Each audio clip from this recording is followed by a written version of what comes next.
en la colonia Santa María la Ribera, Ah, mira qué padre. Pensamos andabas en fuera. Europa. No, no, no, Mm. ahora estoy aquí en México por unos días, luego ya a finales de noviembre vuelvo a Bélgica y a hacer nuevos proyectos y en esas ando. ¿Cómo están?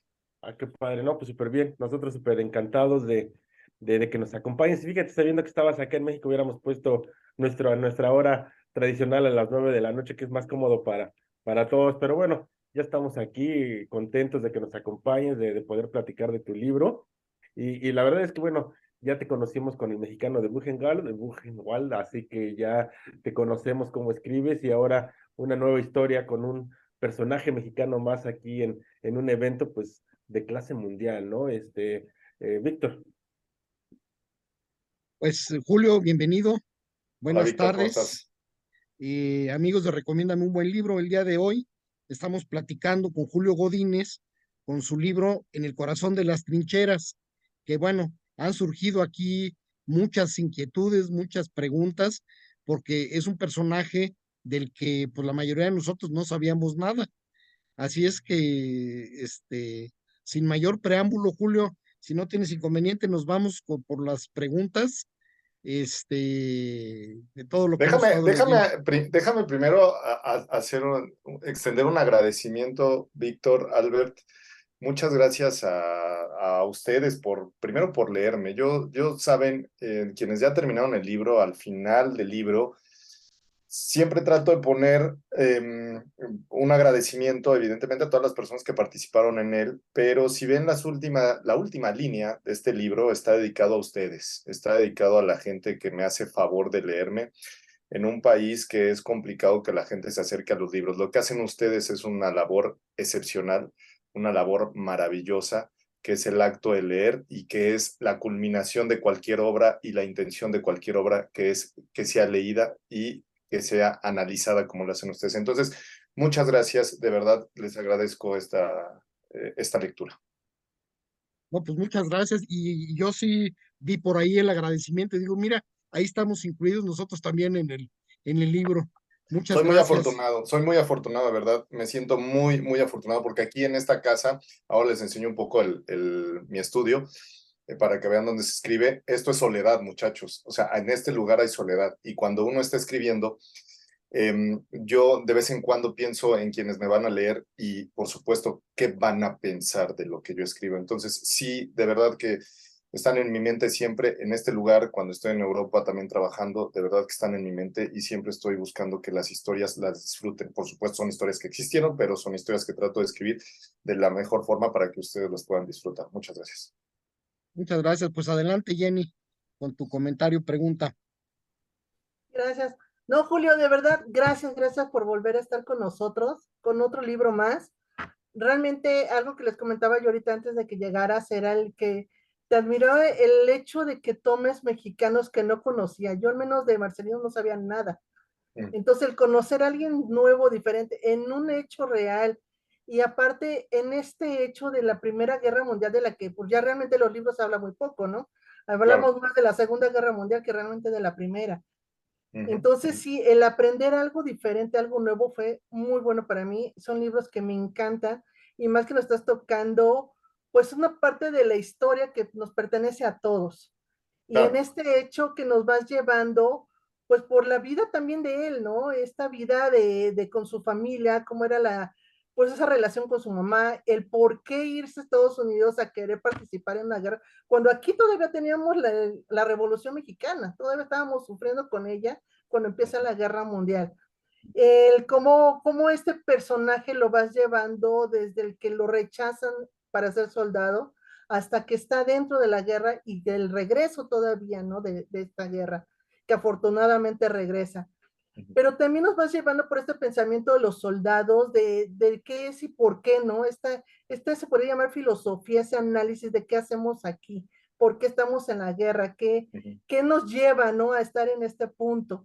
Y que aparte también algo que noté es de que nos llevas también por este cambio de la tecnología y de la medicina, porque estas bombas que ya se empezaban a usar, ¿no? Con este humo, ¿cómo empiezan a investigar para poder ahora sí que curar a los soldados de este tipo de bombas Y fueron cosas que realmente fueron bien agradables de leer, fueron hechos muy buenos, como esto también de las palas, ¿no? O sea, no nada las usaban para las trincheras, sino esta parte donde tú mencionas como escena, bueno, yo me lo imaginaba como película, esta escena donde pues se defienden con ellas, con las mismas palas, ¿no? Para sobrevivir.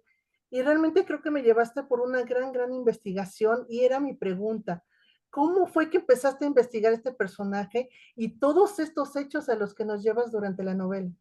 Bueno, primero, gracias Jenny por la pregunta. Primero debo de decirles que este libro se tardó en publicar casi 10 años. O sea, yo antes del El Mexicano de Buchenwald y En el Corazón de las Trincheras, yo lo propuse a Planeta al mismo tiempo. Yo quería que saliera primero En el Corazón de las Trincheras, pero ellos por cuestiones comerciales, bien lo lees tú, el Holocausto se conoce, ¿no? Se conoce más que la Primera Guerra Mundial, o lo tenemos más presente, ¿no? Esa sería como más bien como la idea. Lo tenemos más presente la cuestión del Holocausto.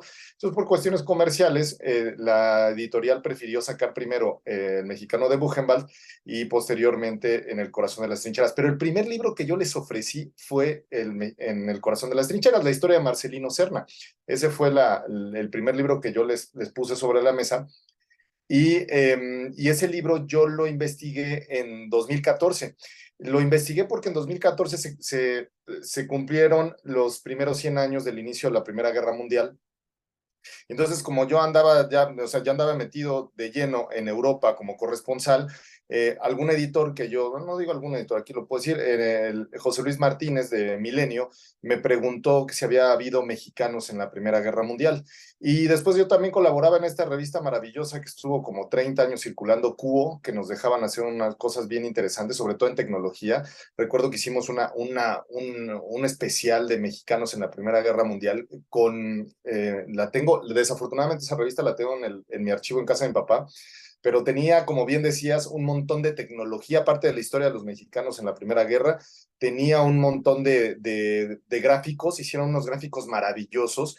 Todavía estos gráficos que empezaron a poderse ver con el celular ya se veían así en tercera dimensión, de la tecnología, efectivamente, los tanques, lo que tiene que ver con las armas químicas, las armas automáticas en la Primera Guerra Mundial, cómo fue la transición entre la caballería, todavía de caballos en algunos casos, ¿no? Ya hacia los automóviles, hacia los vehículos blindados que avanzaban por la tierra de nadie y se quedaban atorados y ahí ya no avanzaban para ningún lado, el equipo aéreo, ¿no? Hubo mucho de esto. Entonces, respondiendo a tu pregunta, la historia la encuentro en 2014, la historia de Marcelino Serna la encuentro en 2014, pero llena de inexactitudes. O sea, la encuentro llena de verdad, o sea, como ustedes saben y que se encuentran en redes sociales, se encuentran cosas y en Internet en ese momento llena de datos que no eran exactos, ¿no? Y datos que no coincidían.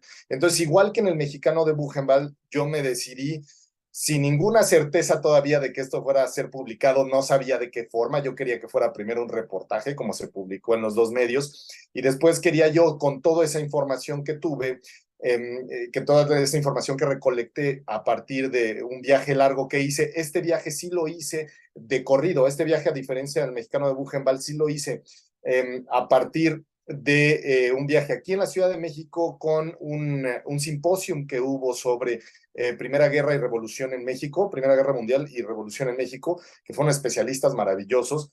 Y después me arranqué yo en ese viaje para ir primero a Chihuahua, después a Ciudad Juárez, a El Paso, Texas, a Washington, a Colorado, después a Nueva York, a New Jersey, después atravesé a París y de París al frente occidental donde Marcelino combatió. Ese sí fue un recorrido. Aquí atrás, en este librero, yo tengo un primer manuscrito. Ese libro yo lo escribí a manera de crónica, hice una crónica de ese viaje. No les gustó a los editores, no les gustó a las editoriales, porque en México no leemos crónica de viaje de autores, entonces era en primera persona, yo platicando con la gente. Sin embargo, ese manuscrito que un día lo subiré, lo voy a subir ahí para que quienes tengan curiosidad lo puedan ver, sepan más datos, etcétera, cómo fue ese viaje. Me sirvió como guía, Jenny, pero maravilloso, porque me servía como manera de de diario, sobre todo después de que yo lo reporteo o lo investigo en 2014, dejo pasar mucho tiempo, después le hablo a algunos amigos escritores y editores de él, y resulta que Planeta se interesa en él. Entonces, yo tuve que reescribir este libro a manera de novela, ¿no? Entonces, ese primer manuscrito me sirvió mucho para recordar todo ese viaje, para recordar los personajes con los que yo me encontré, escenas, ambientes, datos, etcétera, ¿no? Entonces, básicamente, así fue como surge este libro hace ya casi 10 años. No, qué interesante, ¿no? Y la verdad que sí sería muy interesante leer ese diario, esa crónica que escribiste. Muchas gracias, felicidades y bueno, ahora esperar el siguiente. Muchas gracias a ti, Jenny. Gracias. Gracias. Ale, adelante. Hola Julio, nuevamente un placer tenerte por acá. Yo no Hola, sabía Ale. que eras corresponsal. Una de mis preguntas iba a ser, oye, ¿por qué otro libro de guerra, no? O sea, estuvo muy padre, lo disfruté mucho. Hay muchas escenas que parecía que estaba viendo una película, podía sentir ese dolor. Por ejemplo, lo de las máscaras, las he visto en museos, pero como lo describiste fue fantástico, Gracias. porque sientes ese dolor, ¿no? Y cómo se quejaban y la parte de los ojos, o sea, ves las máscaras, pero no, tu lectura me ayudó como a sentir pues ese sufrimiento de la guerra. Uno de mis personajes favoritos fue el padre francés, fue como un bálsamo para los mexicanos. Entonces me gustaría que me contaras un poquito cómo se te ocurrió este personaje del padre que me cayó bastante bien. Fíjate que gracias, gracias por la lectura, Ale. Y de verdad, creo que esa es una de las, antes de responder sobre Pons, una de mis intenciones siempre al momento de escribir no es saturarlos de detalles, ¿no? O sea, no es que ustedes lean. Yo cuando empecé a leer, no sé qué les pasó a ustedes, pero yo en la secundaria, cuando me hacían leer a García Márquez, y con todo lo venerado que era García Márquez, a mí esto de que en cualquiera de sus libros la descripción de la apertura de una puerta para que el personaje ingrese a una habitación que dura una página, a mí me agobia porque no están, es decir, los personajes no están haciendo, el escritor está diciendo, y para mí es más importante que los personajes hagan. ¿Ah? Pero para que el personaje haga, evidentemente tiene que estar inmerso en una situación, tiene que haber elementos que nos llenen de tensión, si es una escena pues de tensión, si es una escena romántica, pues que haya elementos románticos, pero no que saturen. ¿Qué pasa en este momento con la escritura y la lectura? Nosotros estamos cargados de experiencias. Ya no somos lectores que no tenemos experiencias. Por supuesto, nosotros, no sé alguno de ustedes si han entrado a alguna reunión presidencial o si han podido ir a algún viaje como parte de un comité de la Secretaría de Relaciones Exteriores y lo han hecho que, bueno, muchos de nosotros simples mortales nunca hemos entrado a la Casa Blanca, nunca hemos entrado a Palacio Nacional, nunca hemos entrado con las élites del poder. Entonces, en ese momento, claro, nosotros nos acercamos a un libro porque queremos saber qué hay detrás de las paredes de Palacio Nacional, de la Casa Blanca, ¿no? Queremos saber cómo hablan esos personajes, qué dicen, ¿sí? Cómo se desenvuelven, queremos estar dentro. Sin embargo, hay tantas cosas en este momento que sabemos perfectamente. Voy a citar varias veces en esta charla a Milan Kundera, ¿no? Milan Kundera en uno de sus libros, cuando en el arte de la novela, él explica, está en un diálogo con otro escritor para hacerle entender cuál era una de las descripciones que a él les gustaba más de sus libros, que tiene que ver con el sentido de estar enamorado como joven. Entonces, Milan le toma un ejemplo de uno de sus personajes que en un camión va en un autobús de pasajeros con la chica que le gusta y la escena que él describe, dice, yo estaba buscando una sensación mía, una experiencia mía, que pudiera describir lo que es el enamoramiento juvenil. Entonces dice Milan Kundera que a él lo que le regresa en su cabeza, una sensación que tuvo él, la sensación más próxima, fue en el momento en que una de las parejas que él tuvo como joven, la primera pareja que tuvo como joven, se recargó en su hombro. el simple hecho de que la chica se recargó en su hombro y él sintió que esta chica comenzó a caer en un sueño profundo, esa fue la primera sensación de amor que tuvo. Entonces, para mí es una lección de escritura esto que menciona Milan Kundera, porque son las experiencias que nosotros traemos a cuento. Yo sé que ninguno de nosotros, no sé, de los que estamos aquí en esta reunión, yo sé que ninguno, puedo apostar que ninguno hemos estado en una guerra como la Primera Guerra Mundial, ni siquiera el escritor, ¿sí? Sin embargo, estoy casi seguro que la mayoría, desafortunadamente, hemos padecido miedo, ¿sí? ¿De dónde traigo el miedo? ¿De dónde traigo el miedo para que ustedes, en el momento de estar leyendo esta obra o la anterior, ustedes puedan experimentar ese miedo? Hay muchas formas. Está el cine, están experiencias, están sensaciones que yo mismo pude haber vivido, ¿no? Entonces, a lo que quiero llegar con todo esto es que yo trato de indagar en las sensaciones que yo mismo he tenido al momento de escribir. Claro, la descripción de una máscara de gas, pues todo eso es a partir precisamente de lecciones aprendidas a través de lecturas que tienen que ver con la Primera Guerra Mundial, pero son principalmente a través de sentimientos propios, del sentimiento de miedo, de terror que yo he experimentado desafortunadamente en algún momento de mi vida, ¿no? Entonces, esa es básicamente mi intención cuando digo que estoy explorando, intentando explorar sensaciones y sentimientos que van a caer en experiencias que van a ser descritas en estas escenas.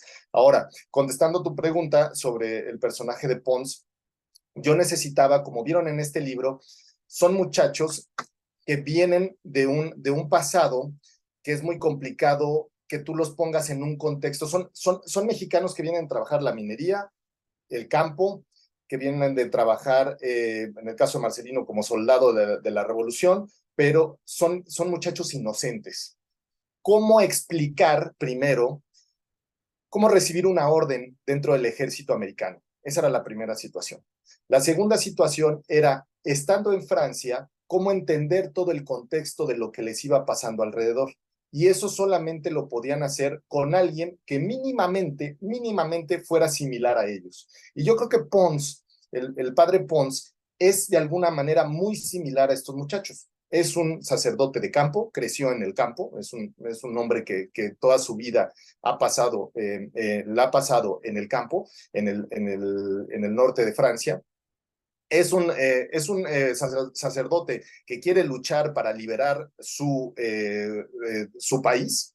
Es un sacerdote con ideales. Es un sacerdote que también está fastidiado de la guerra. Ajá. Es un sacerdote que está fastidiado de la guerra y también es una persona que comprende el mundo. Hay una parte, ¿no?, que les dice, que justo cuando les pregunta de dónde vienen, ¿no? Y ellos contestan, venimos de México, y él se sorprende, ¿no? Es esta sorpresa de México, ¿no? Y entonces comienza a sacar algunos elementos, ¿no?, de lo poco que él sabe de lo que ocurre en México y se los comparte, lo que nos dice que es una persona estudiada, ¿no? Entonces creo que es en ese vínculo, en esa cercanía que tienen sobre todo de venir de un antecedente no urbano, sino un antecedente rural completamente, donde tiene esa similitud. Y yo necesitaba un personaje que les explicara y que fuera también el que les diera esa bofetada de realidad de lo que iban a emprender en esos días de guerra, ¿no? Eso era. Sí, muchas gracias, Julio, por este acercamiento y mucha información que das en tus libros que desconocemos, como esta parte de los mexicanos. Gracias. Al contrario, gracias a ustedes. Meli, adelante. Muchas gracias, Víctor. Buenas tardes a todos. Buenas tardes, Julio. Encantada de conocerte. Hola, Melissa. Fíjate que sí, me encantó esto de conocer personajes basados pues, digamos, una historia basada en hechos reales de un personaje que sí existió.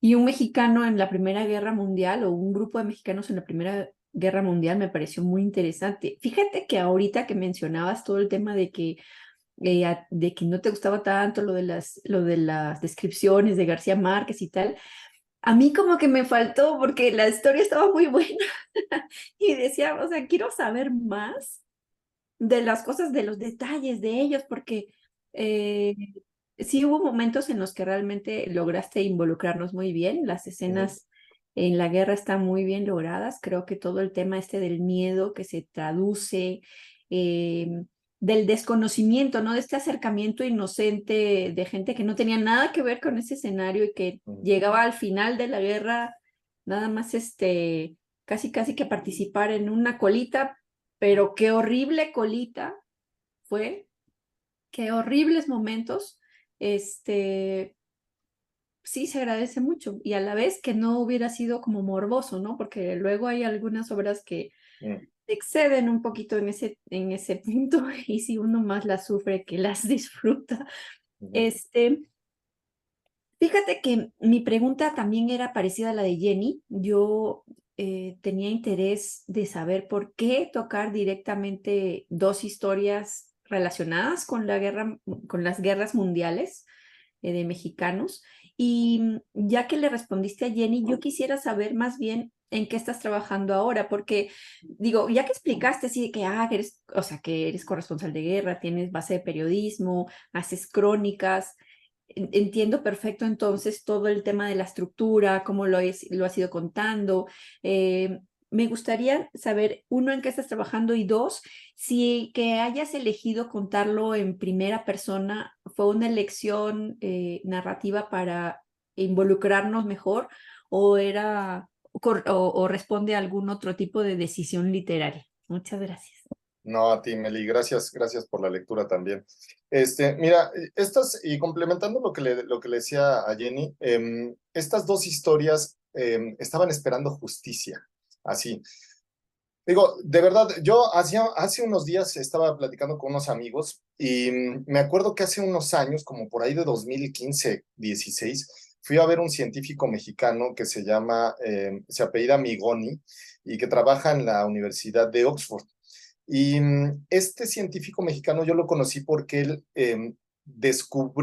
hizo la descripción de una bacteria que se desarrolló a partir de un arma química que Estados Unidos tiró literalmente en una zona de Vietnam durante la guerra. Entonces, Migoni tomó esa bacteria y la describió. Entonces, la noticia es que yo lo fui a visitar a Oxford porque él había hecho la descripción genética de esta bacteria y que a partir de esa descripción genética se podían desarrollar vacunas y tratamientos, ¿no? Entonces, cuando yo llegué con él, me empezó a platicar la historia de la bacteria, me empezó a platicar porque eso fue lo que yo ya había escuchado, que la bacteria se había activado en varios soldados que habían estado en Vietnam en el momento que sus defensas se habían bajado, todavía no pasaba lo del COVID, entonces yo todavía no entendía muy bien cómo era, entonces bajaron las defensas porque se hicieron ancianos y entonces la bacteria se activó, ¿no? Entonces, a Migoni le pareció interesante esto, tomó la bacteria, la describió, la publicó y está lista para hacerle una vacuna o para hacer un tratamiento. Bueno, yo le hice la misma pregunta, le dije, oye, ¿cómo encontraste esa bacteria? ¿No? ¿Cómo encontraste esa bacteria y por qué esa bacteria? ¿No? Como era lógico de preguntarle en ese momento. Y no les miento, en su laboratorio me sacó una cosa, un pandecum o una colección, una cosa así, ¿no? Y lo abrió. Y me dijo, Julio, aquí hay más de 10,000 bacterias que no se han trabajado su ADN. Oh, ¿sí? Le dije, a ver, explícame un poco más. Y me dice, aquí cualquier estudiante como yo, o cualquier investigador como yo, puede venir, tomar estas bacterias y describirlas. ¿Por qué no se ha hecho? Él mismo se preguntó y él mismo se contestó. Y dijo, esto no se ha hecho porque, uno, ¿a quién le importa que un grupo de soldados que fueron a Vietnam, ¿sí?, se curen ya en el momento en que están viejos? A nadie, ¿sí? ¿A qué laboratorio le interesa que se haya una descripción para que ellos puedan hacer una vacuna y luego no comercializarla con nadie, ¿sí? O un tratamiento donde no se va a poder comercializar. A nadie. Me dice, yo lo hice porque me interesó en particular esa bacteria, ¿no? Entonces, hice todo este rollo y di toda esta vuelta, Meli, para responder a esa pregunta. Estas historias estaban ahí, esperando a que alguien las tomara, ¿no? Alguien, yo, cualquiera, ustedes, y las escribiera, ¿sí? Las contara. Pero yo le agrego ese elemento de hacerles justicia, de hacerle justicia a la historia de tres personajes, en el caso mexicano de Buchenwald, dos personajes que sí existieron, que sí llegaron a ese campo de concentración, y a este personaje mexicano del que no se había nadie tomado la molestia porque vacunas, porque tratamientos, ¿no? No interesan, porque lectores solamente hay ustedes. Entonces, creo que es un asunto entre justicia, Meli, es un asunto también entre interés y también el que uno se tome el tiempo para poder desarrollar estas historias. Cuando yo volteo atrás, que trato de no hacerlo de verdad, trato de no mirar cuánto esfuerzo toma publicar esto, ¿no? Porque de verdad no es sano para quienes trabajamos en esto. De verdad me digo, valió la pena y creo que sí valió la pena porque por lo menos queda ya bien contada, ¿no? La historia de un personaje que vale muchísimo la pena conocerlo. Y ustedes saben, en los programas en los programas de educación, sean privados, sean públicos de México, desafortunadamente nosotros, los que tenemos más de 40 años y los que están ahorita en la primaria, siguen con las mismas historias, ¿no? Contando los maestros, los programas de estudio siguen contando las mismas historias que a nosotros nos contaron. Y resulta que hay muchísimas más historias sobre ese periodo, sobre periodos nuevos de la vida de la historia universal que no nos han contado. Entonces, si un día alguien se atreve a poner en los libros de texto para los jóvenes la historia de Marcelino Serna, aquí también queda registro, ¿no? Entonces, ese era uno de mis objetivos principales con esta historia. No sé si respondo con eso parte de la pregunta. Sí, ahora nada más faltaría saber en qué estás trabajando. Bueno, eso todavía no lo puedo decir porque porque todavía ni siquiera está firmado. Tenía yo firmado estos dos libros con Planeta, ¿no? Entonces, estoy trabajando una historia, les puedo comentar, estoy trabajando una historia sobre la guerra sucia en México y en el extranjero, también un personaje ahí interesante. Vamos a ver qué pasa. Muchas gracias. Sí, gracias a ti. Silvia, adelante. Hola, buenas tardes. Perdón por entrar tarde, pero es hora de trabajo. Pero qué gusto escucharte y verte, Julio. No sé qué han preguntado, después veo Hola la Silvia, grabación, pregunta lo que quieras, volvemos a responder. pero hay algo que me llamó mucho la atención, que es, a la hora que estás leyendo, sufres esa guerra como si estuvieras con ellos. O sea, la verdad es que yo estaba sufriendo, así yo decía, ya no quiero seguir leyendo porque me va así la bala, la bomba, no sé, lo sufrí, pero en serio, ¿no? La pregunta viene en el sentido en que fue simple documentación. ¿Cómo pudiste o de dónde sacaste todo ese sentimiento como para realmente podernos plantar ahí a la mitad de la guerra? Y hay frases que dices de que su acompañante es el miedo. De veras, yo sufría con ese miedo igual que ellos y como si estuviera yo ahí. Pero ¿cómo fue tu proceso para llevarnos a eso, ¿no? O sea, no creo que sea solo documentación, pero tampoco creo que hayas estado en una guerra, espero. He cubierto conflictos bélicos, sí. Sí tengo trabajos hechos en, en guerras. Sin embargo, no como soldado, ¿no? O sea, evidentemente no es lo mismo estar. Aparte, hoy las guerras como periodistas se cubren. Es muy extraño. Cuando ustedes ven una cobertura, por ejemplo, lo que está ocurriendo ahora mismo en Gaza, ¿no? O en Ucrania, es muy complicado porque los protocolos de seguridad no permiten que el periodista esté en el frente, ¿no? O sea, esa es una regla. Tú no puedes entrar al frente y si entras es bajo tu propio riesgo y tienes un riesgo altísimo de que te alcance una bomba y ni siquiera poder reportar lo que estás mirando. Yo quiero compartirles, ahorita que estamos aquí en mi estudio, quiero compartirles dos libros, se los voy a recomendar mucho. Déjenlos traigo. Un momento.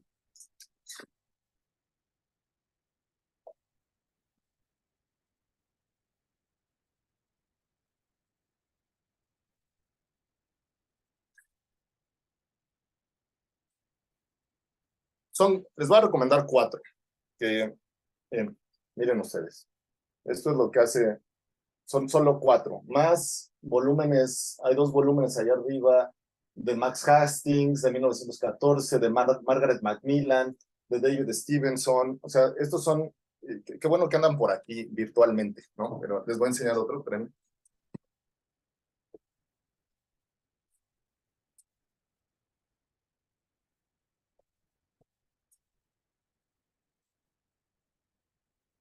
Esto es apenas algo de lo que se tiene que leer para un libro de una novela histórica, ¿sí? Entonces es apenas un poco. Está pesado. Les quería compartir esto, que esto es mera y pura historia, esto, ¿sí? Este es 1914 de Max Hastings. Ajá. Es un libro maravilloso, maravilloso, pero es mera y pura historia. Y miren, del periodo que yo escribo, son esas marcas, no hay más, ¿sí? Es solamente esas marcas.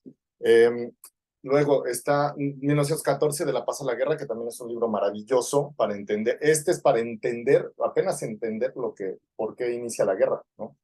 Es un libro grueso. Y solamente hice una marca por ahí, y hay otra marca ya muy vieja, acá también de un periodo que también, no sé, ya habrá quedado algún periodo. Pero bueno, ese es muy importante para entender el inicio de la guerra. Y si yo les digo qué escribí de eso, pues les digo que es un diálogo, ¿no? O sea, es un diálogo ese. Y luego viene 1914, 1918, de Stevenson, que es un maravilloso libro también. Este es como un Primera Guerra Mundial para domis. Y miren, toda la primera parte, digamos, de la guerra, pues no importa mucho para mí, sino ya empieza toda la parte que tiene que ver de la declaración de guerra de Estados Unidos, a partir de la declaración de guerra de Estados Unidos hasta lo que es el final de la guerra, que son los llamados 100 días, ¿no? De la guerra. Entonces, eso es solamente como documentación histórica, ¿no? Pues hay que documentarse completamente con eso. Y luego vienen para mí los 4 libros básicos En el corazón de las trincheras, que es primero Sin novedad en el frente, que espero que ya hayan visto la película. Ajá, este es un libro de Remarque, ¿no? Este libro está totalmente marcado, ¿no? Luego viene Adiós a todo eso, de Robert Graves. Por favor, léanlo, lo van a disfrutar muchísimo. Adiós a todo eso, de Robert Graves, que por cierto, es una traducción de Sergio Pitol, una cosa maravillosa, ¿no? Este también está totalmente rayado. Espero que un día que sobrevivan estos libros. Después, la frase con la que yo abro el libro, la novela, es una frase de la gran derrota en todo esto es olvidar, ¿no? Y esa frase es de este libro, de El viaje al fin de la noche, de Celine. Es un libro hermoso también, complicadísimo de leer, ¿sí? Yo solamente tomo una parte de este libro. Y el gran libro donde pues trato de basar todas las sensaciones y sentimientos que yo experimento, es ajá, que es El miedo, de Gabriel Chevalier. Este es un bellísimo libro lleno de descripciones, de sensaciones, de lo que él va viviendo en la guerra. Ojalá pudiera yo aquí seleccionar algunos fragmentos para que ustedes vean. Pero si ustedes leen cualquiera de estos libros, sobre todo del miedo de Chevalier, se van a encontrar con varios pasajes en el corazón de las trincheras. Miren ustedes, aquí yo puse, ¿no? Descripción de un pueblo destruido, ¿no? Y entonces ahí viene toda la descripción de esto, ¿no? Entonces cuando ellos van entrando cerca de las trincheras, ¿no? Pues ya está ahí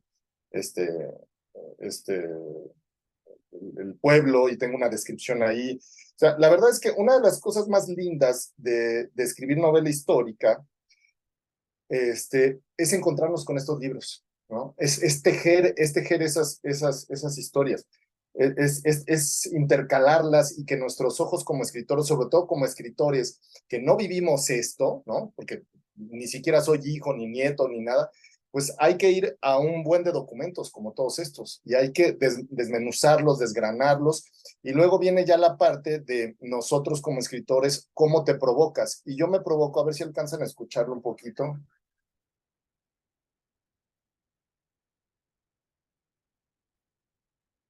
Yo estoy poniendo en mi Instagram, de vez en cuando estoy poniendo la música con la que escribí esta novela. Estoy compartiéndoles un poco. ¿No se escucha? Muy poquito. Bueno, esta es Zoe Keating, es una chelista. Yo trato de escribir mucho con chelo. Hice un experimento para esta novela también de traer una amiga chelista que tocó aquí en mi estudio mientras yo estaba escribiendo. Y fue un ejercicio maravilloso. Entonces, yo trato de entrar, yo ahí sí trato de, yo ahí sí trato de entrar en una especie como de trance, ¿no? Depende la escena que esté yo contando. Pero en ese momento, hagan de cuenta que yo, todos estos libros, todas estas lecturas, todo lo que vi en cine, todo lo que he visto en teatro, los viajes, las fotografías, todo eso es como si al escritorio lo aventara y no me interesara tenerlo más aquí.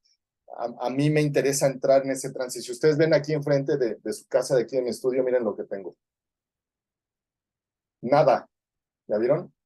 Es una pared blanca de arriba abajo. Entonces, me encanta mi estudio porque no hay nada que me distraiga. No hay nada que me distraiga y entonces en esa pared blanca de repente volteo, la observo y de verdad puedo ver los aviones cruzando, las bombas cayendo, los hombres gritando, el sufrimiento, y trato de concentrarme en eso que estoy tratando de describir y sobre todo en las sensaciones que estoy tratando de darles a conocer, ¿no? Entonces, eso es a grandes rasgos como lo he estado haciendo, Silvia. No, excelente. Realmente creo que todo ese trabajo que mencionas valió la pena. Está buenérrimo el libro. Yo pensaba que iba a Gracias. terminar con un happy end, pero de alguna manera sí es un happy end, ¿no? Y, y Pues no sé felicidades. qué piensan ustedes. ¿Es un happy end? ¿Qué piensan del final? Porque yo tenía muy claro, en el Mexicano de Buchenwald tenía muy claro el giro. No sé si todos ya lo leyeron, pero bueno, no les voy a spoilear aquí el libro, pero yo tenía en el Mexicano de Buchenwald, el final se mostró, digamos que cuando yo estaba haciendo el viaje para ese libro, apareció el final solito. Pero en el caso en El corazón de las trincheras, como es un personaje que siguió viviendo, ¿no? Es complicado un cierre tajante, total, completo, así, ¿no? Pero más bien, sin embargo, yo tenía la intención es una novela de desilusión, ¿no? Porque aparte es una novela que comienza con el ímpetu y las ganas de los soldados que van en el barco y están viendo por primera vez el mar y recuerdan ustedes que tienen por primera vez el uniforme puesto, ¿no? O sea, esa sensación de ropa nueva, de botas nuevas, que van al gran viaje de sus vidas. Y al final, claro, ganan la guerra, saben que la guerra la están ganando, pero ya no son las mismas personas, como debe ser en una novela. O sea, en una novela, que espero que yo lo haya logrado, ustedes me dicen si lo logré o no. Cuando uno abre un libro, el personaje o los personajes no deben ser los mismos en las primeras páginas y en las últimas páginas. ¿Me explico? Debe de haber, porque así somos nosotros, ¿sí? Aunque sea un libro que sean 4 días, son 4 días que por algo debieron de haber cambiado tu vida, ¿no? En el caso de ellos son 100 días más o menos. ¿Sí? No nos damos mucha cuenta que son 100 días, pero son 100 días y les cambió la vida. ¿Se siente ese cambio? Desde luego. Además, pasar por una guerra te lo cambia. O sea, yo creo que ahí, y lo dices de repente, ¿no? Envejecieron. O sea, te lo cambia porque te lo cambia. Sí. Sí, sí, desde luego que se sintió. Jenny, ¿tú lo sentiste? ¿Tú sentiste esa sensación?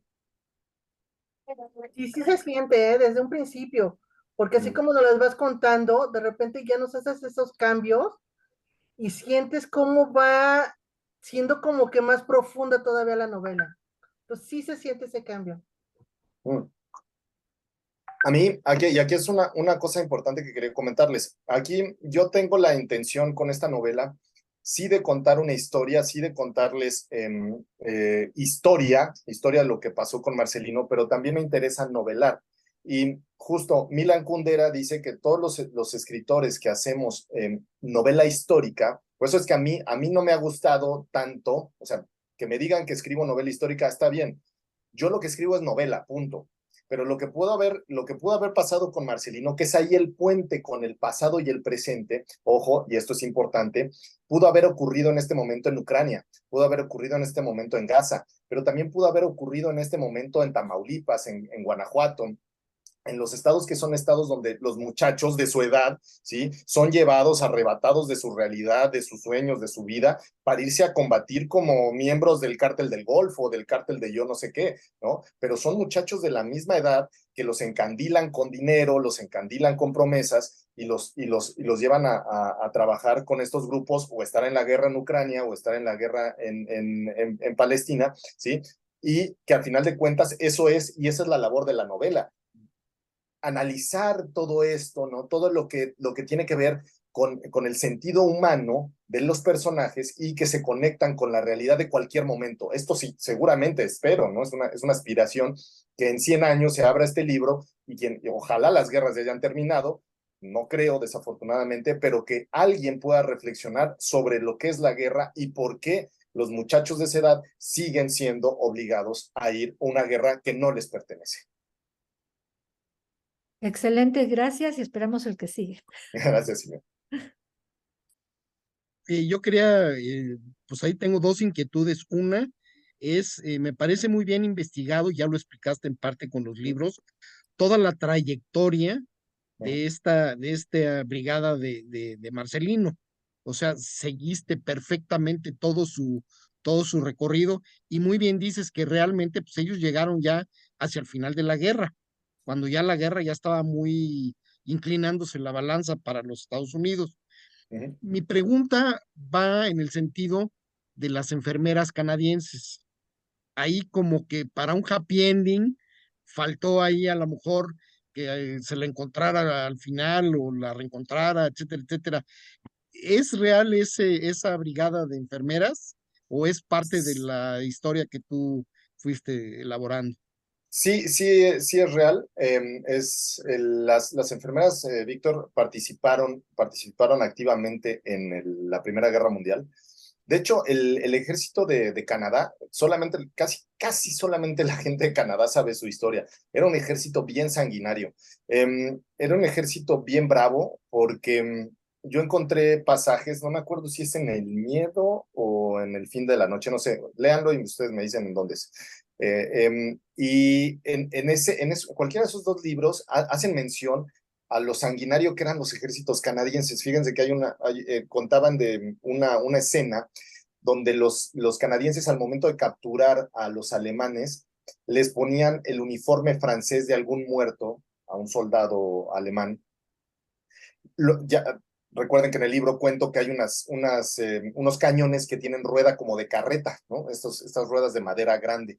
Bueno, ahí vivos todavía los prisioneros alemanes los amarraban a las ruedas de las carretas.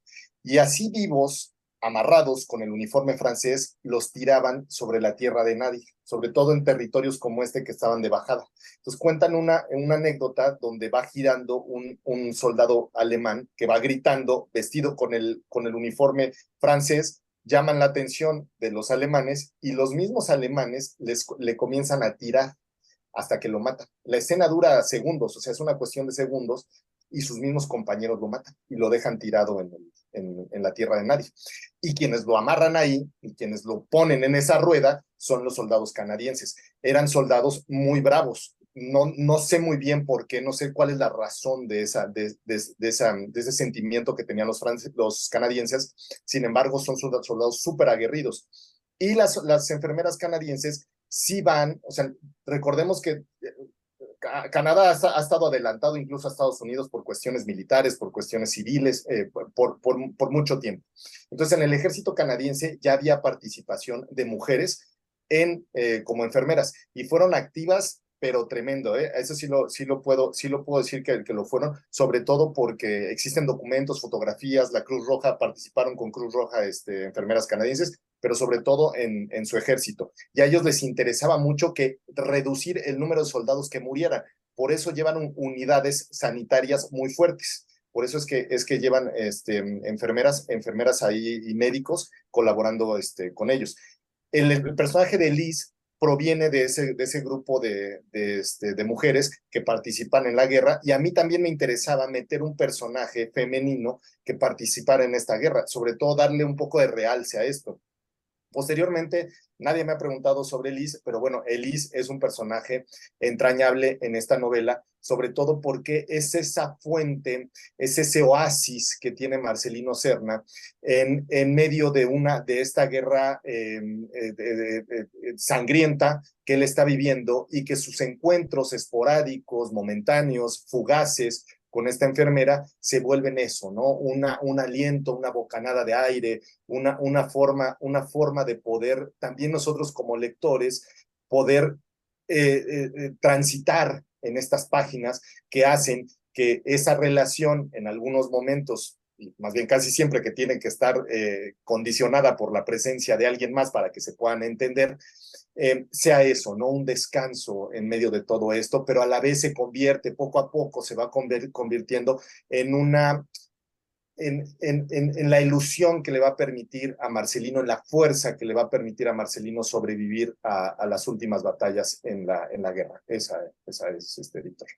Y de hecho le dice por ahí, yo estaré atrás de ti para que no te pase Yo seré nada la sombra, yo seré o la algo sombra que parecido, cuide ¿no? tus pasos. Y algo que me llamó también la atención a raíz de libros, estuve yo por ahí buscando algunas cosas en internet, y de lo que me encontré son unas trampas que ponían los alemanes me acordé de Marcelino, que aventaban la granada y la granada se les regresaba al que había aventado la granada. Entonces, pues gran mérito de lo que hizo Marcelino, porque pues además de que tenía el fuego de frente, arriesgándose a muchísimas cosas, ¿no? Sí, sí, definitivamente. Y te digo, la Primera Guerra Mundial está cargada de, de elementos originales, ¿no? O sea, originales por lo que sucedió ahí. No sé si ustedes vieron 1917, la película, ¿no? También es un peliculón que hay que recomendar cuando se leen estos libros. Es un peliculón, porque ahí uno se da cuenta de todo lo que utilizaban. Decían, ellos todavía llevaban en el rifle, ahorita creo que fue Jenny la que comentaba, llevaban en el rifle todavía una bayoneta. Sin embargo, en ese momento fue bien interesante cómo dijeron muchos de ellos en estos libros también, decían, no, la bayoneta no sirve nada cuando tú estás frente a un alemán. Lo que sirve cuando estás con un alemán es sacar tu pala y darles con el filo de la pala, y es una cosa brutal, ¿no? Porque una herramienta pequeña, compacta, que se convertía en un tipo hacha, ¿no? Y con los filos, con el filo, el contorno de la pala bien afilada, era una herramienta brutal, ¿no? Entonces, anécdotas como esas, Víctor, me sobraron. O sea, de verdad, quedaron anécdotas como estas que quedaron totalmente fuera, ¿no? O sea, es un libro que yo de verdad tuve, de este tipo de anécdotas tuve cantidad para escoger. Ahora, y para seguirle dando voz a alguien más, si quieren preguntar, fíjense qué interesante. Yo lo que quería hacer con estos libros es que todo lo que vio Chevalier, todo lo que vio Céline, todo lo que vio, ¿sí? Todos estos Graves, todos estos autores, yo quería también que ustedes como lectores lo disfrutaran desde el punto de vista de un mexicano, de un latino. No sé si me explique. Lo que quiero decir es que cuando uno lee o ve Sin Novedad en el Frente y ves estas escenas con los cuerpos colgados sobre los árboles, ¿sí? A mí me interesaba un poco jugar, practicar. Estaba yo intentando cómo lo vería un mexicano que venía de pelear en la revolución. O sea, lo que quiero decir es que no es lo mismo, seguramente, los ojos de un soldado francés, de un soldado británico, de un soldado alemán, que los ojos de un soldado mexicano. Entonces, eso también es lo que yo intenté. Intenté que todo este grupo de mexicanos, ¿sí? Ochoa, Vaca, Serna, todos ellos vieran también la guerra, pero desde nuestros ojos. ¿sí? Desde nuestra perspectiva. Y esa es una intención que yo tengo al momento de escribir. No sé si la logro, ¿no? Pero al menos es una intención que yo tengo al momento de escribir. Muchas gracias. Amanda, adelante. Hola, perdón la tardanza. Qué gusto conocerte, Julio. ¿Dónde Me estás, encantó tu Amanda? libro, me encantó tu libro. Si así me hubieran explicado historia, de verdad que Sí. sería yo historiadora. Punto. Y sí, sí, sí. Y mira, yo soy médico, yo estuve trabajando en hospitales de trauma. Entonces, yo te iba a preguntar sobre Liz. Mi pregunta sí era sobre ese personaje, sobre esta enfermera, pues que van a ayudar, punto, van a, pues ahí a ofrecer la vida, porque también mueren, obviamente. Pero, a ver, acabas de decir algo que por ahí me surgió la pregunta. ¿Tú crees que las guerras van a desaparecer? Mira, Amanda, primero gracias por la lectura. No hemos pasado, desde que hay registro de la historia, no hemos pasado un año sin guerras. ¿Sí? Exacto.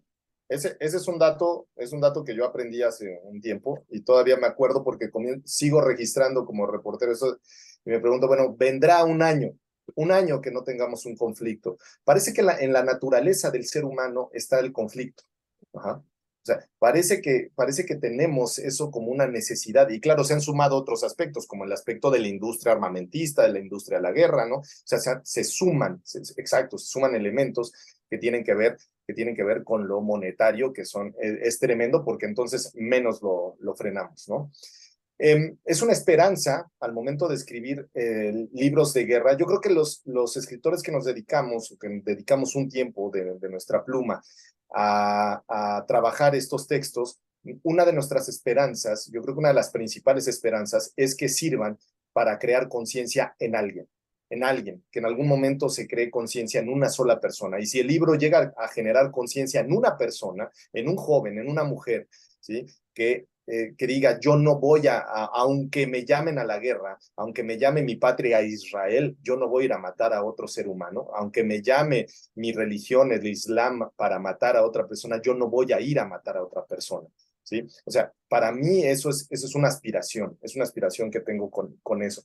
Entonces, y sí, el personaje de Liz, como decía yo, es un personaje que surge de esta necesidad también de que Marcelino encuentre un porqué, ¿no? Porque él, a diferencia de otros soldados, incluso de algunos mexicanos, él ni siquiera su familia sabe que se fue me contaba su hija, cuando nos encontramos ella y yo, me contaba que su familia nunca se entera que fue a la guerra, se enteran cuando regresan, ¿no? Pero la gente que estaba en Chihuahua, su madre, sus hermanos, nunca supieron que él estaba en Europa. Entonces, este muchacho en realidad cuando va para allá está en una soledad tremenda y muchos de estos soldados pues trataban de sobrepasar estos días tratando de pensar en sus familiares, en sus seres queridos. Entonces, en algún momento me decía una lectora, ¿y Elis no es una ilusión? Y le digo, a ver, este libro no es ficción mágica, ¿no? O sea, no está dentro de esto. Pero bien podría ser también Elis una ilusión, sobre todo en el momento en el que él está en el hospital, ya al final de la guerra, ¿no? Y nunca la vuelve a encontrar, o imagina que esa enfermera que está al fondo de la habitación puede ser Elis, ¿no? Pero Elis puede ser entonces cualquiera de estas personas como tú, que hiciste trabajo sanitario, que hiciste trabajo médico, o que haces trabajo médico, ¿sí? Y que están ahí para ti en algún momento. Entonces se convierte en eso, que es también una aspiración de la novela, cuando uno escribe, es que se queden esas sensaciones sutiles, ¿no? De que tenemos todos y que al final de cuentas, en algún punto de nuestra vida, pues no, quizá no le damos el nombre a una persona, sino a toda la idea que en este caso se llama la idea del amor, ¿no? Esta idea del amor que puede tener, en el caso de este libro, el nombre de Liz. Gracias, muy amable. Gracias. Albert, adelante. Sí, gracias. Julio, y ahorita que mencionas a la hija de Serna, y siendo que tu trabajo, aquí ya entré en conflicto, si tu trabajo lo terminaste en el 2014 o en el 2014 lo comenzaste a escribir, y tuvo todavía esta posibilidad de ella de leer tus primeros escritos, de leer, de analizar, de checar o de hacerte a lo mejor algunas correcciones y decir, a lo mejor esto no era parte de la personalidad de mi papá, o a lo mejor sí, ¿tuviste este trato con ella ya de esta manera, ya con tu escrito, pues por así decirlo, terminado, o ya no tuvo esta posibilidad de leerlo? No, ya no, querido Albert, ya no, desafortunadamente. Yo le hice una promesa a Gloria en 2014 cuando estuve ahí con ella en el desierto, conversando, viendo, eh, intercambiando información sobre su padre, porque en realidad eso hicimos. Tampoco, la propia Gloria tampoco sabía la fecha de nacimiento exacta de su padre, no sabía dónde estaba ubicada la hacienda donde él creció, no sabía qué había pasado con la casa de su abuela, no sabía bien a bien. Por ejemplo, una cosa bien importante es este documento que yo al final del libro lo integro, que es la esperanza reporteril de este libro. Ahí sí, es una esperanza periodística, que es el registro de Marcelino Serna cuando él entra a Estados Unidos. Este registro ella no lo conocía, ¿no? Porque a ellos siempre les dijeron que su padre había entrado como indocumentado. Ustedes revisan toda la prensa de la época, van a encontrar documentos llenos de mentiras, de falsedades, con un objetivo, que es el objetivo de nunca entregarle la medalla de honor a este hombre. Por sus acciones, por acciones similares, otros soldados, incluso soldados negros, afrodescendientes, han recibido la medalla de honor.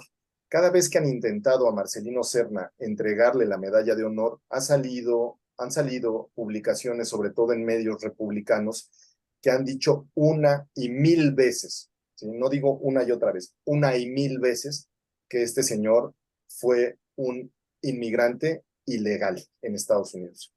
Cuando yo hice esta investigación, el gran documento que pude encontrar fue ese, un documento que prueba que él había entrado de manera completamente legal, que había sido registrado, que había sido bañado con Sincon S, que es un químico totalmente agresivo, que había sido contratado por 2 empresas gringas totalmente legal, y que él había ido como legal a la Primera Guerra Mundial. Y no solamente eso, había ido como voluntario. Entonces, con este libro, que es todavía un trabajo que yo estoy en proceso de llevar a Estados Unidos este libro e intentar que se conozca esta historia en esa forma, que él migra de México a Estados Unidos de manera completamente legal, trabaja en Estados Unidos, y que todavía él, como voluntario, a pesar de no haber sido seleccionado, él dice: yo quiero ir a pelear por esta bandera, que es la bandera americana, ¿no? Entonces, me parece que en ese sentido, Gloria puede tener, cuando yo me reúno con ella, más allá de la novela, que es la satisfacción que a mí me queda, más allá de la novela, de la pieza completa, de físicamente entregarle un documento, creo que lo que sí le pude dar a Gloria es entregarle ese documento que probaba lo que nunca pudieron probar ni abogados, ni asociaciones de veteranos, ni su propia familia, ni reporteros, ese documento que prueba que su papá había cruzado completamente legal, Alberto. Entonces, desafortunadamente no se pudo publicar antes de que Gloria muriera, porque Gloria muere en 2022 en California, junto a una de sus hijas, que se la llevó de Texas a California, y ahí vivió sus últimos 8 años. Pero sí me queda la satisfacción de que ella conoció esta parte de la vida de su padre, que es bien importante. Muchas gracias, Julio. No sé si Héctor esté por aquí, está en su trabajo. Si nos escuchas, Héctor, tienes preguntas. Si no, pues bueno, procedemos a agradecerte. ¿Alguien más que tenga alguna inquietud, alguna pregunta antes de despedirnos? Sí, Marien nos pregunta por texto que con cuál personaje te identificaste más, Julio. No lo sé, no tengo una respuesta clara con esto. Lo que pasa es que se pasa tanto tiempo con los personajes, ¿no? Y son tan ambivalentes, tratas de construirlos de manera que sea verosímil. Acá una cosa bien importante, muchachos, y es algo que les quiero preguntar a todos y a todas, es si ustedes sienten la historia verosímil. Eso es muy importante a mí preguntarles a ustedes que si los capítulos lo sienten que tienen sentido, porque de repente uno como escritor puedes irte, ¿no? Y divagar y sobre todo en esto, creo que tampoco respondí esa pregunta, por qué no lo había escrito en primera persona y sí en tercera persona del singular. Y son las dos cosas que tienen en semejanza El mexicano de Buchenwald y En el corazón de las trincheras, que son dos libros que se escribieron, los dos están escritos en presente y en tercera persona del singular. Es un narrador que va junto a los personajes, que está siempre observando, que está siempre viendo lo que están haciendo. Entonces, traigo esto a colación porque son, cuando uno está observando, cuando uno es testigo de ciertas acciones, pues puede, como es natural en la vida, puede uno estar más cercano, por ejemplo, a Serna, ¿no? De repente puede estar uno más cercano a Vaca, ¿no? Puede estar mucho más cercano a los hermanos Ochoa, ¿no? Entonces, creo que es dependiendo el día, cómo esté uno narrando, lo que esté uno observando, pero evidentemente el personaje de Serna todavía es un personaje que a mí me da muchas vueltas en la cabeza, sobre todo porque no solamente hasta la última página de este libro, porque Serna vuelve a Estados Unidos y tiene un trastorno de estrés postraumático muy fuerte, lo que lo hace convertirse en un hombre violento. Su hija Gloria me cuenta que su padre la maltrataba, ¿no? que sufrió maltratos de parte de su padre, que a su madre también la golpeaba, que fue un hombre que sufría de no poder dormir por las noches. O sea, es una parte que ya no puedo contarle del libro porque no es la idea, no es la temporalidad, pero nos habla de un ser humano más allá del héroe, porque como lo presentamos así, ¿no? Planeta y yo, pues es un héroe completo, es una obra completamente heroica. Pero cuando él regresa a Estados Unidos, vuelve como cualquier ser humano. E incluso, y esto es una cosa que yo sí me reservé en el momento en el que estamos reunidos, Gloria y yo, en el desierto de Texas, yo me reservé decirle que encontré que su padre había tenido otra familia. Es decir, incluso tenía otros hijos y en algún momento tuvo también problemas con esa persona con la que estuvo. No sé si se casó, no sé si solamente vivió con ella, pero Marcelino también, ustedes saben que El Paso está muy cerquita de Nuevo México y tuvo esa familia, encontré registros de que también tuvo esa familia en Nuevo México. Entonces, más allá de criticar si este hombre era violento, era un hombre que mujeriego, que le gustaba el trago, creo que en ese momento para mí Marcelino se humanizó, así, ¿no? Estaba completamente humanizado. Los otros personajes no se llegan a humanizar por completo, no se llegan a manifestar por completo porque son parte de mi ficción, ¿no? Entonces, posiblemente yo también, respondiendo ahí a la pregunta, Meli, yo lo que hago es como frenar también a los personajes. Marcelino no se frena, Marcelino es inmenso. Entonces, en esa inmensidad está una cercanía con un hombre. Entonces, creo que podría ser Marcelino. O sea, y no es cliché, ¿eh? No es cliché porque sea el personaje principal, es porque se manifestó de diferentes formas. Sí, muchas gracias a nombre Muchas de gracias. Marien. Jenny. Nada más de rápido, realmente es por curiosa. Hay una parte donde describes lo del uniforme de los soldados, esto del casco. A mí me llevaste a investigarlo porque yo realmente no había percatado, ¿no? Esta forma del casco, realmente como dices, hasta las películas lo pasan, pero ¿cómo fue que llegaste a esto? Esto de producir como un plato de sopa. Es que, ¿sabes qué? Seguramente en esa, en esa parte del libro, en ese pasaje del libro, yo tenía escrito plato volador, ¿no? OVNI. Así lo tenía yo escrito.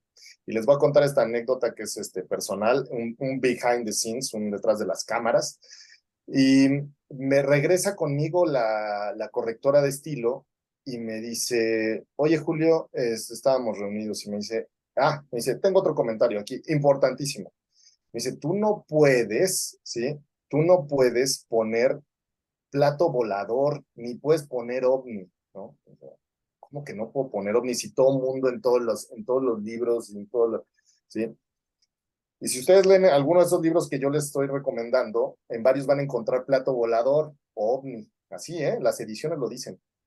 Y me dice, me dice la correctora, no lo puedes poner como plato volador o ovni porque todavía no existía la descripción de los ovnis en 1914. Tú estás escribiendo en presente. Si tú pones a tu narrador o a tus personajes diciendo plato volador, ovni o cualquier cosa, pierde verosimilitud, que es lo que les decía, la obra. Y le digo, a ver, Coral, es que no, a ver, no se me había pasado por la cabeza. ¿Sí? No se me había pasado por la cabeza. Entonces, es a ese nivel de detalle, muchachos, donde vamos cuando escribimos esto y cuando trabajamos esta obra. Por eso es lo que les decía. Esta obra está hecha a mano, tejida, con mucho cariño, de verdad está hecho con toda la capacidad de la que fui capaz. Estoy más orgulloso. Es una obra que siento que es todavía mejor que El Mexicano de Buchenwald, porque es la mejor versión que yo pude darles mía, pero, y sobre todo, ¿no? En lo que tiene que ver con la narrativa, pero también en estos detalles, Jenny.